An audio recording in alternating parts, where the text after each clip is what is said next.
Gravação iniciada, presidente. Retomando então o julgamento dos processos, dia 29, item 300 da pauta, processo também da Grande Moinho Cearense, de relatoria do conselheiro Arnaldo, é o item 2013-36. Eu não sei se esse é daqueles que... É idêntico. É idêntico. Inclusive, esse é idêntico. E trata de piso. Podemos usar o mesmo resultado. Tá, então estamos usando o mesmo resultado. Exemplo. O 302 não, né? Não, o 301 também. Também, idêntico.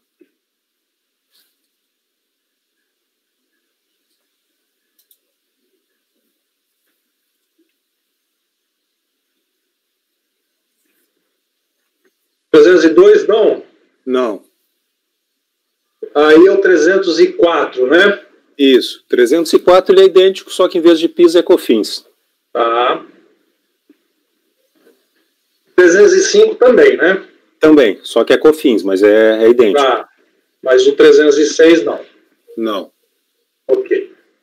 Então, repetindo, os itens 300, 301, 304 e 305, todos da Grande Moinho, mesma matéria e mesmo julgamento que eu reproduzo, mesma decisão do item 299, que é decisão por maioria de votos em dar provimento parcial ao recurso voluntário apenas para reverter as glosas dos créditos em relação a embalagens para transporte, vencidos conselheiros Mara e Arnaldo, e reverter crédito em relação a fretes para transporte de produto acabado, vencidos os conselheiros Mara, Arnaldo e Márcio. Designado para o voto vencedor, conselheiro Leonardo.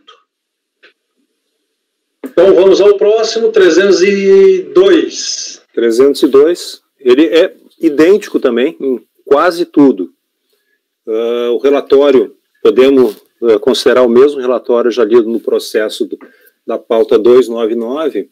Eu só chamo atenção para o início do voto quando fala ali da preclusão processual.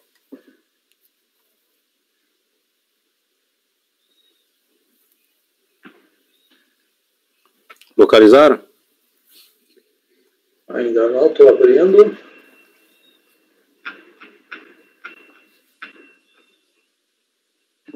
Sim. Eu vou ler essa parte que não é muito longa, é bem curtinha.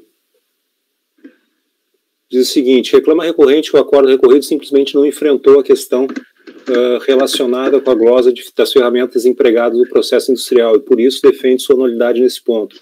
Reproduz o seguinte texto que supostamente estaria presente na manifestação de inconformidade, que diz: por fim, os mesmos argumentos servem para gastar a glosa dos créditos relativos às ferramentas utilizadas. Mas engana-se a recorrente. A manifestação de inconformidade apresentada nas e-folhas 148 a 153 não traz qualquer resignação em relação à glosa de crédito das ferramentas, estando seu parágrafo 12 assim versado. Resta demonstrado, portanto, o acerto da compensação realizada e, consequentemente, a completa invalidade da cobrança de cuida. Por isso, a DRJ considerou a matéria preclusa e, por isso, não há que se falar em nulidade na decisão exarada. Por não ter sido suscitada na manifestação de inconformidade, ocorreu, nos termos do artigo 17 do Decreto 7235 de 72, a preclusão processual em relação à glosa dos créditos das ferramentas adquiridas pela recorrente, o que impede a esse colegiado a apreciação da matéria em grau de recurso. Diante do exposto, não conheço o recurso na parte que trata sobre a glosa dos créditos de ferramentas adquiridas pela recorrente.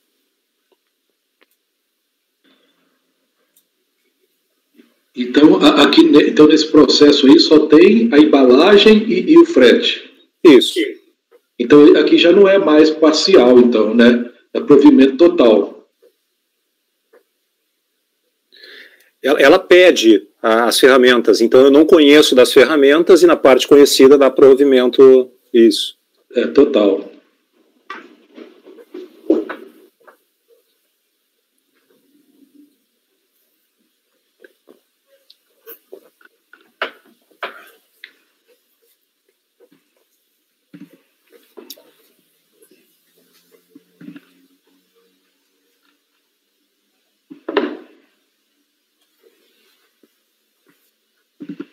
Essa precisamos ver também, precisamos votar pelo menos, né, Elcio?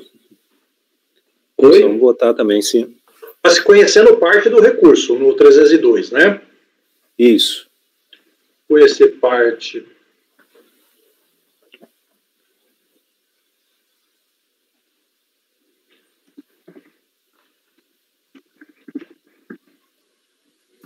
Eu, no meu dispositivo, Paulo, eu coloquei assim: voto por não conhecer o recurso voluntário quanto à glosa dos créditos das ferramentas adquiridas pela recorrente, na parte conhecida por negar provimento. Esse foi o meu dispositivo.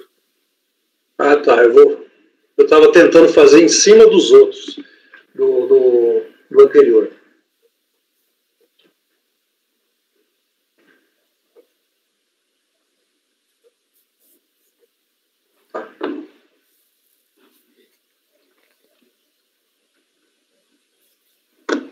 Ok, está se conhecendo.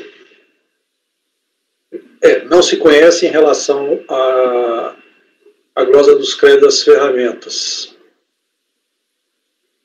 Então, em relação às outras duas matérias, permanece o mesmo voto, permanece a mesma. Entendo que o mesmo voto dos demais conselheiros, e, portanto, seria também. Seria provimento total, né, Paulo? Não é mais parcial, né? Como? Só que nesse aí é provimento total, não é parcial. Porque tudo que foi conhecido nós estamos dando, que é o frete e a embalagem. Não, mas o relator não está dando. Mas nós estamos.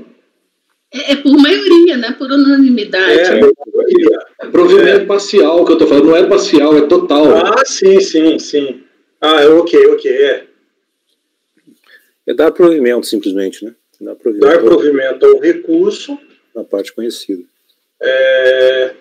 Não precisa nem falar para quê, porque já que é total. Não, mas tem que dizer porque é por maioria, né? E aí tem conselheiro que deu um e não deu outro. Ah, não, tá. Tá certo. Não, mas daí só registra quem deu menos. É verdade. Então vai ficar que por unanimidade, não se conheceu do recurso quanto à glosa dos créditos das ferramentas. Paulo, eu acho que a gente tem que passar pela votação nessa parte, né? Ah, sim. Bom, quem discorda? Ninguém. Então está passado. Ninguém discordou. Então, em relação ao conhecimento, é unanimidade. Aí, em relação ao mérito, o provimento, ele por maioria de votos, ele é total, sendo que restaram vencidos os conselheiros Mara e Arnaldo, que não dava, que mantinham a glosa em relação às embalagens para transporte. E que negavam o provimento. Que negavam provimento, mas aí eu tenho que especificar em que matéria. Então, eles negavam o provimento. Mara e Arnaldo negaram o provimento em relação à embalagem de transporte. Aí Mara, Arnaldo e Márcio negavam o provimento em relação ao frete de transferência de produtos acabados. Ok? Só o Márcio que é diferente, né? Mara e Arnaldo votaram iguais. Negaram tudo. Sim, negaram tudo. Tá. O Márcio que é diferente. Ok. Então, e esse 302, ele fica...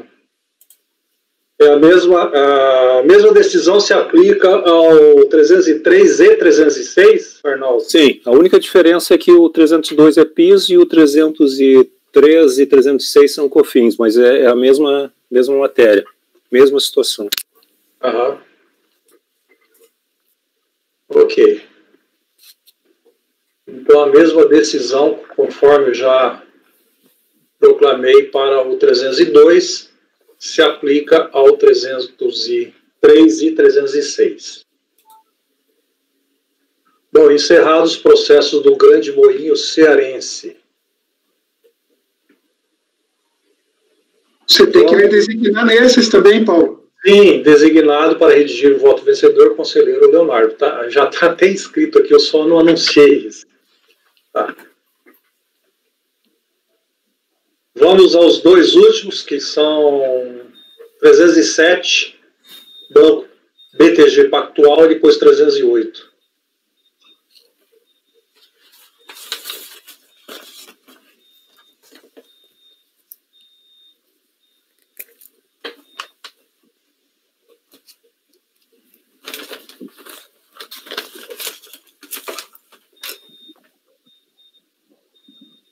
Então eu vou mais devagar, porque assim, a cabeça está bem cansada.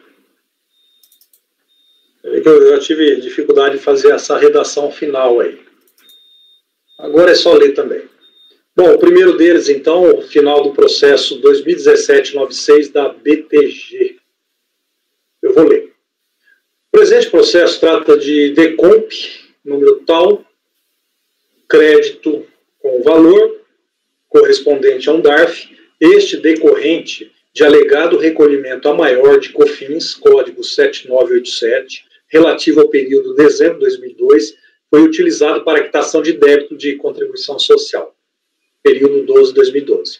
O despacho decisório emitido eletronicamente reconheceu parte expressiva do crédito, porém insuficiente para compensar integralmente o débito informado no PERDECOM, razão pela qual a homologação foi parcial.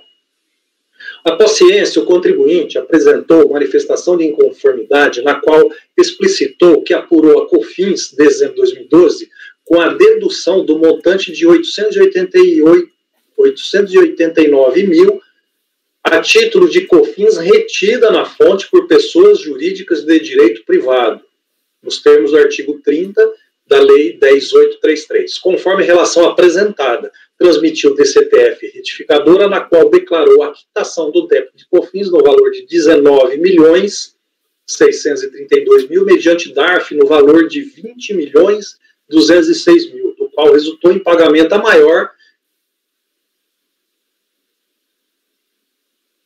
cujo montante foi, né, não é essa a diferença, de 20.206.000, restando o crédito utilizado na DECOMP para quitação da contribuição. Acrescentou ainda a apresentação no corpo da manifestação de conformidade de cópia do livro Razão das Contas, que indica o pagamento representado pelo DARF e das retenções nas fontes e dos comprovantes de retenção. Ele menciona documento número 5. DRJ, Juiz de Fora, julgou improcedente a manifestação de inconformidade, não homologou a compensação. O acordo do DRJ teve por fundamento que o contribuinte acostou aos autos apenas cópia parcial do livro Razão e Relação de Empresas Fornecedoras, documentação não considerada suficiente para a comprovação do montante pleiteado, pois não evidenciam de forma inequívoca o direito ao pretendido crédito. Inconformado, o contribuinte interpôs recurso voluntário no qual reafirma a apresentação, ainda que em sede de manifestação de conformidade, da relação das pessoas jurídicas que procederam com a retenção com o intuito de embasar eventual diligência para localizar os DARFs recolhidos por tais pessoas. Aduz que, apesar de não ter juntado aos autos os comprovantes de retenção, a recorrida Receita possuía todos os dados necessários para aferir a existência do direito creditório decorrente do PIS retido na fonte. Acrescenta que obteve no ECAC a relação das fontes pagadoras referentes ao ano de 2012, que demonstra a retenção de 2.093.000 a título de COFINS, e cita a súmula 143 do CARF, na qual permite a comprovação do imposto retido na fonte, o qual permite a comprovação do imposto retido na fonte não se faz exclusivamente por meio de comprovante de retenção. Vou para o voto.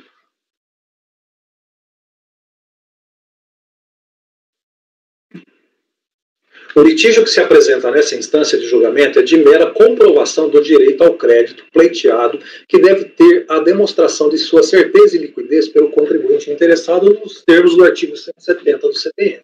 Conforme assentado no relatório da decisão recorrida, antes da aprovação do despacho decisório, o contribuinte foi intimado, folhas 166 a 180, a apresentar os comprovantes de rendimentos recebidos e retenções da fonte relacionadas na ficha 30 do DACOM de dezembro de 2012, que tem informado os valores de 877 mil de COFINS e 190 mil de PIS. Na resposta, o contribuinte apresentou alguns comprovantes de rendimentos recebidos e de retenções na fonte cujo total é inferior ao valor deduzido no DACOM e aos valores confirmados em DIRF, do que resultou a glosa dos valores declarados como retido na fonte, que não constava em DIRF, e para os quais a empresa não apresentou os respectivos comprovantes e o reconhecimento parcial do crédito e homologação da compensação até esse limite. Em sede de manifestação de inconformidade, alegou o contribuinte que teria acostados aos autos os comprovantes de retenção DOC número 5, informação que se revelou equivocada, pois apenas uma relação de empresas foi apresentada. No recurso voluntário, o contribuinte retificou o equívoco, afirmando que o DOC 5 trata-se da relação das pessoas jurídicas que procederam com a retenção da fonte do PIS. Não obstante, afirma que a relação das fontes pagadoras seria informação suficiente para a realização da diligência na localização dos DARFs recolhidos pela fonte pelas pessoas jurídicas que retiveram as contribuições, e afirma que extraiu do ECAC a relação das fontes pagadoras no ano de 2012. Observa-se do relato acima que a autoridade fiscal já efetuara a análise da DIRF, da qual não constam alguns dos valores informados como retidos e tampouco estariam amparados por comprovantes de rendimentos e de retenção na fonte. Cumpre informar que do valor original do crédito, 19 milhões, apenas 240 mil deixou de ser reconhecido no despacho decisório. A súmula 143 apenas se aplicaria por analogia, no sentido de que o comprovante de retenção não seria o único documento de sua prova, ou seja, outros elementos seriam aptos a demonstrar o tributo retido, incluindo a escrituração desde que amparada por documentos hábeis e idôneos, conforme assente na legislação. Nesse diapasão, ressalta-se que a contribuinte junta como prova a contabilização de seu livro Razão, cujo histórico de registro corresponde à retenção, correspondente à retenção, traz a identificação da pessoa jurídica que efetuou. Ora, se houve o registro, é certo que haveria o documento que lhe desse suporte, pois não é crível que o contribuinte consignou informações na sua escrita desamparada de um documento hábil e fidedigno para tal finalidade. Este documento seria, nos termos da legislação, o comprovante anual de retenção previsto no artigo 12 da IN 459 de 2004. Eu reproduzo o artigo 12, parágrafo. Como se vê, ainda em procedimento fiscal de verificação da regularidade do crédito decorrente de pagamento a maior, o contribuinte foi instado a comprovar a retenção por intermédio do comprovante anual de retenção. E verifica-se que até a data da apresentação do recurso voluntário não o fez sob alegações diversas, tais como mencionar erroneamente que teria apresentado o documento, apenas declinar a relação das pessoas jurídicas que retiveram os valores, tendo por assegurado que seria informação suficiente. Também, sugerir que o fisco poderia obter a comprovação em diligência. Outra, que não poderia ser responsabilizada pela falha de terceiro no preenchimento da DIRF ou no envio do comprovante de retenção na fonte. Repisa-se que todos esses argumentos são inócuos e despiciendos, pois bastaria ao contribuinte apresentar o documento que lhe permitiu o registro contábil com todas as informações necessárias quanto a data, ao valor de base de cálculo e das próprias contribuições retidas, e o tomador de serviço do qual houve a retenção. Ainda se apontar que o documento extraído do sistema DIRF e colacionado pela recorrente não detalha por espécie de contribuição social sobre o lucro líquido, COFINS e PIS, o valor retido, além de ser uma consolidação de valores sem indicação da data da retenção, de modo a permitir o confronto com os registros contábeis do Razão. Quanto ao dever de realização da diligência pela Receita sem razão recorrente. A diligência não se presta a suprir inércia, deficiência ou suposta impossibilidade probatória da contribuinte que tenha deixado de apresentar no momento processual apropriado as provas necessárias à comprovação do crédito legado. De se ressaltar que não há dúvida envolvida no litígio a ser envolvido com diligência fiscal. Ao contrário, é situação de ausência de prova material do direito pleiteado em que a contribuinte apega-se a supostas dificuldades de apresentação de prova. Assim, a ônus da interessada comprovar a existência e o quanto do seu crédito, não cabendo imputar à autoridade administrativa o dever de pesquisar e encontrar créditos disponíveis para extinguir seus débitos declarados. Tal situação caracterizaria a inversão do ônus da prova, o que não se admite no presente caso. O trocinho, a busca em sistemas informatizados da Receita já foi realizada pela autoridade fiscal, o que indica que a glosa no montante de crédito declarado decorreu da inexistência desses valores disponíveis. Assim, para infirmar tal realidade, o contribuinte interessado tem o ônus de comprovar a certeza e liquidez de seu crédito, ao qual a legislação não autoriza o reconhecimento. Diante do exposto, voto para negar provimento ao recurso voluntário. Elcio. Com o relator. Leonardo. Com o relator. Mara. Com o relator. Pedro. Ô, presidente, me dá só um segundo que eu tô conferindo um trecho do seu voto aqui. O outro é a mesma coisa que muda o tributo, Paulo? Eu acho que não. Eu não lembro, Elcio, vou ter que abrir.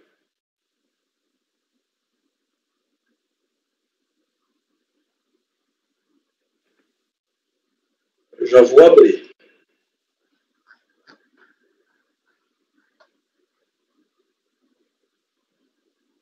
Ah, é? Parece que é, né? Pelo menos na pauta, um é PIS e outro é COFINS.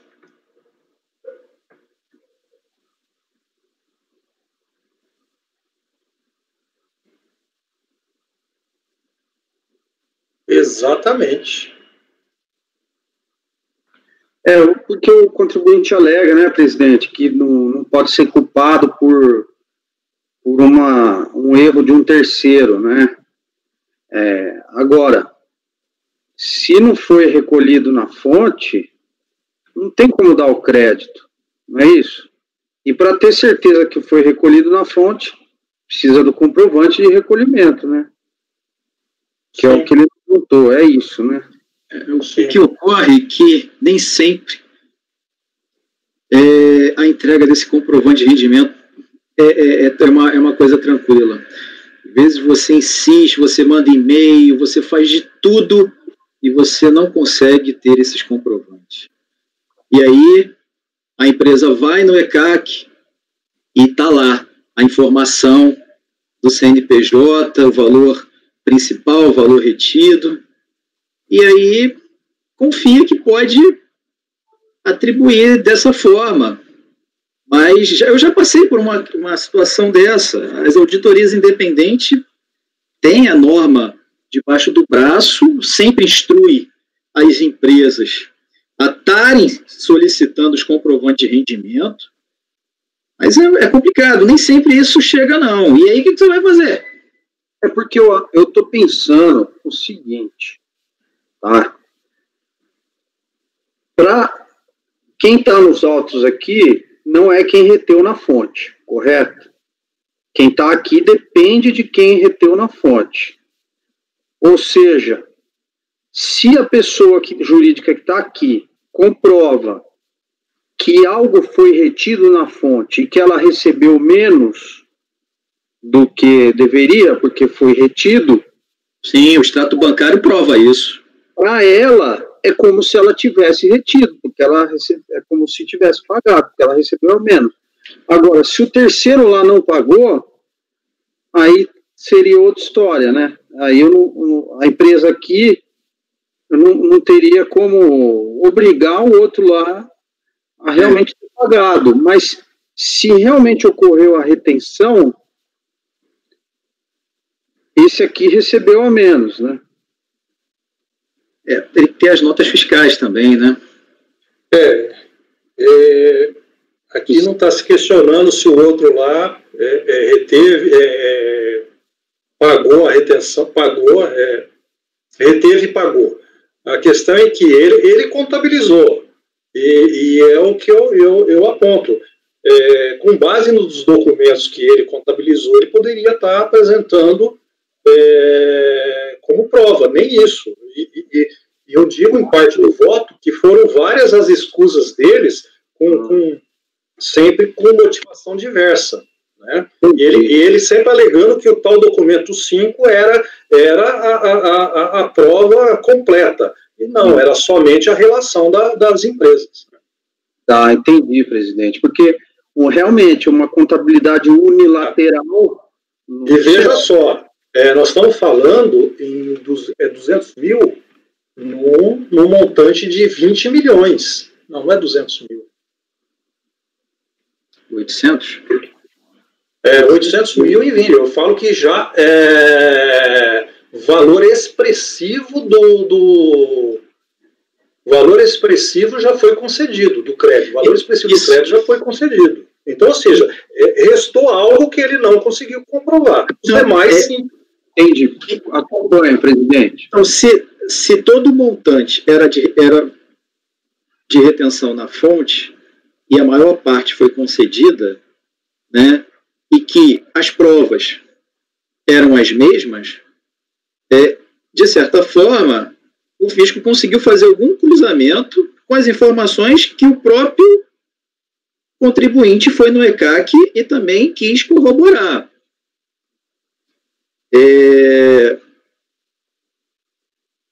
Então, essa diferença, ela também está calcada em quais... Tem uma relação de quais as fontes pagadoras estariam inconsistentes com os valores contábeis da empresa? Aí teria que ver o relatório. O fato é que aqui a gente compliance tributário. Existe uma norma, né, que você tem que exigir o comprovante. Está lá. Está no voto do relator. Agora, realmente é complicado quando porque pela informação, ela entrou no ECAC, tem lá 2 milhões e tal de retenção na fonte. E nesse caso ela foi intimada, né, para comprovar e tal. A fiscalização olhou a DIF. Como você disse, Márcio, ele poderia ter apresentado a nota fiscal, comprovando a retenção na fonte, o valor da mercadoria era tal, mas ele pagou tanto, o extrato e outras formas de comprovar. Compliance isso. Compliance. É complicado mesmo. Eu vou esperar minha vez. O Pedro acabou de voltar acompanhando, né? Próximo é Mara.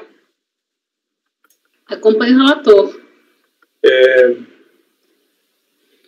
Eu acho que eu já tinha votado, né? Eu já tinha votado? Já tinha votado. Já. Se o Pedro está votando é porque você já tinha. Eu tô ruim, eu tô ruim mesmo da cabeça, gente. Vocês me ajudam aí nas falhas. Arnaldo. Pode contar 2 vezes, né, mano? Eu acompanho também. Márcio. Desculpa, Laércio. Eu acompanho. Márcio. Também estou acompanhando, presidente. Aqui era caso de prova, e tinha que trazer tudo que tinha direito, ainda que para um ou outro caso viesse até e-mail, entendeu? Das buscas que ele tentou, mas de forma... O montante aí já diz que não é um caso ou 2, né? São mais. Então, para esse carece de prova, aí é o compliance tributário mesmo. Então, por unanimidade de votos, negou-se provimento ao recurso voluntário. De fato, o 308 é exatamente a mesma matéria, a mesma situação fática e o mesmo voto. Então, essa decisão do 307 se aplica ao 308, ao item 308, cujo processo é o final 2017-41. Então, nós encerramos a pauta do período da tarde do dia 29.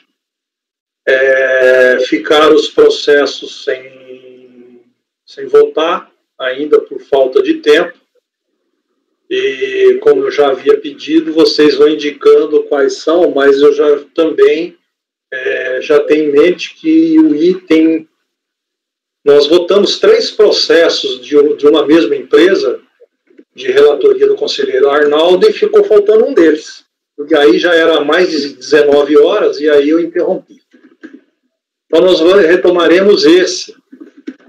Eu tenho anotado aqui, é 100 e alguma coisa, Arnaldo, o item da pauta. 110. 110. O presidente. Sim. Depois desse do Arnaldo, dá para fazer pelo menos um meu? Porque eu só fiz um meu até agora. Pedro, como eu já te havia falado de manhã, seleciona qual deles tem a maior quantidade de processo, a gente vai. Ou, desde que não seja de alta complexidade. Não, tudo bem, mas escolhe por qual começar. A gente vota esse 110, depois a gente vai em algum dos seus. Tá bom, pode ser Perdigão. Então vamos lá, o item 110 da pauta.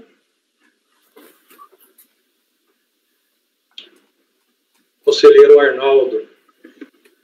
Processo final 2010-46. Está na pasta? Achei que o 110 tinha sido votado. A minha lista aqui. Não? Não, Mara. 110 não. Foram 108 e 109 que tinham sido votados. Não, era mais de 19 horas. Eu falei, mesmo que um só. Não era exatamente, acho que a mesma situação, não lembro, mas aí eu interrompi ali. Qual a palavra, Arnaldo? Assim, a situação fática é a mesma dos outros processos. Eu vou passar bem rapidamente pelo relatório, só para relembrar vocês que se trata de uma prestação de informação de dados de embarque a destempo. Essa é a acusação da fiscalização. Lavratura de um auto de infração no valor de R$25 mil, o que equivale a 5 incidências de prestação de informação fora do prazo. Isso é relativo ao ano de 2007, se eu não me engano. E esse processo já passou pelo julgamento do CARF, onde foi reconhecido o Instituto da Denúncia Espontânea. Ele vai para a Câmara Superior, que reverte esse entendimento e retorna os autos para julgamento das demais matérias que não foram apreciadas. Basicamente, se a gente passar para o voto, tem também a questão da retroatividade benigna, em que eu reconheço a aplicação do prazo de 7 dias introduzido no artigo 37 da IN 2894 pela IN 1096 de 2010, e que passa de 2 para 7 dias por se tratar de transporte aéreo. Então passa de 2 dias que anteriormente tinha sido instituído pela IN 510 de 2005 para 7 dias que foi instituído pela IN 1096 de 2010. Eu reconheço essa retroatividade benigna. Se vocês olharem no voto, eu trago um quadro onde eu refaço o cálculo desses prazos e das 5 incorrências de prestação a destempo, remanescem 2. 3 delas estariam dentro desse prazo de 7 dias. Então eu estou votando por exonerar R$15 mil do lançamento de R$25 mil em função da aplicação da retroatividade benigna pela aplicação do prazo de 7 dias, consideração do prazo de 7 dias e não de 2 dias que tinha sido considerado pela fiscalização. Em relação à incorreta contagem do prazo para inserção de dados de embarque, a defesa da recorrente é no sentido que o dia de início e de fim não poderia ser em feriados, sábados, domingos. Eu faço o mesmo arrazoado, a mesma argumentação para dizer que, por se tratar de um sistema disponível 7 dias por semana, 24 horas por dia, eu não teria a mesma limitação que ensejasse a aplicação do CTN ou do Código de Processo Civil, que fala que só o prazo só iniciaria ou terminaria em dias que tivesse expediente na repartição. De qualquer maneira, eu faço uma observação no final, mesmo que tivesse razão a recorrente, os prazos que a gente viu ali, um deles é 29 dias e o outro é 204 dias, então não aproveitaria de qualquer maneira e também não inicia final de semana ou feriado. Então eu nego razão nessa parte. Em relação à correta tipificação das ocorrências e da incorreta adequação dos fatos à norma, eu também não faço o mesmo, trago mesmo as razões dos outros processos para dizer que não assiste à recorrente, porque, afinal de contas, não é verdade que o Siscomex não guarde essas datas, ele guarda. Na sequência da ausência de registro das tentativas de inserção de dados, também pelas mesmas razões dos outros processos, eu estou afastando esse argumento da recorrente. A questão da indisponibilidade do Siscomex, mesmas razões também que estão nos outros processos, eu também não estou dando razão. A questão da tipificação, que ela fala do embaraço à fiscalização, também sem razão a recorrente, pelas mesmas razões votadas nos outros processos. Violação dos princípios da proporcionalidade e razoabilidade, aplicação da súmula CARF número 2, também constante nos outros processos. O caráter confiscatório, aqui tem questão de preclusão, que isso aí não foi alegado na impugnação, mas mesmo que tivesse sido alegado, a gente não conheceria dessa parte por se tratar de aplicação da súmula CARF número 2. E por essas razões eu uso o mesmo dispositivo que foi acordado na outra parte lá, para dizer que, diante do exposto, eu voto por conhecer em parte do recurso voluntário em razão da preclusão da matéria, para, na parte conhecida, rejeitar as preliminares arguídas e, no mérito, dar-lhe parcial provimento para exonerar do auto de infração o valor de R$15 mil. Esse é o voto. Eu resumi bastante porque a matéria é a mesma que a gente analisou no dia 27, há 2 dias atrás, tá? Sim.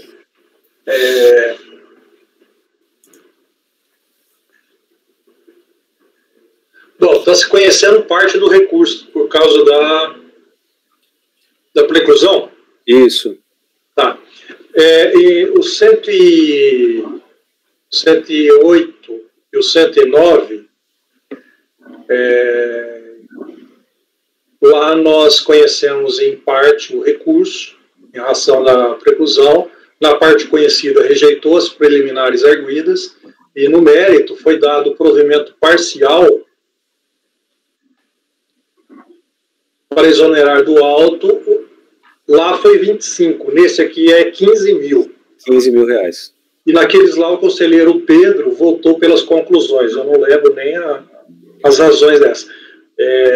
Então, imagino que a decisão é a mesma, com a manutenção dos mesmos votos, e aí eu pergunto, Pedro também é pelas conclusões? Ok. Então, item 110 da pauta,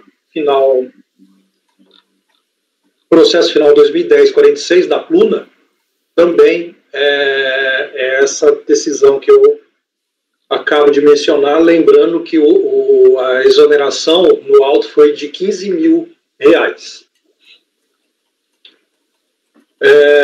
Pedro, então agora nos conduz ao julgamento dos próximos processos, dizendo qual o item.